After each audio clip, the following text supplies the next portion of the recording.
هاي يا بنات، ازيكم عاملين ايه؟ رب كلكم تكونوا بخير.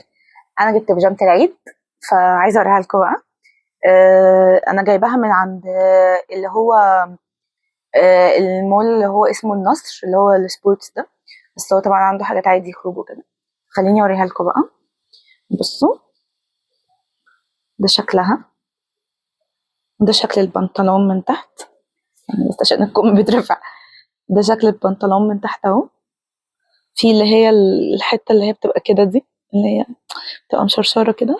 هو قطن، لكرة، في سنة لكرة بس مش قوي. بس هو حلو قوي. ده شكل البنطلون. وده التيشيرت. هي سادة أصلا مفيهاش أي حاجة. بردك التيشيرت فيه نفس النظام من عند القمة من هنا، ومن الحتة اللي هي تحت دي كده.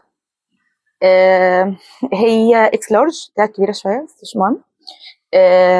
كانت تحفة قوي. أنا كنت جايباها، وكان في منها لون دوت واللون اللي هو البيبي بينك ده تقريبا. فأنا اخترت اللون البيستاش دوت لأن أنا بحبه. هي كانت ب 800 جنيه تقريبا. فبس يعني قلت اوريها لكم. وكل سنه وانتم طيبين. باي.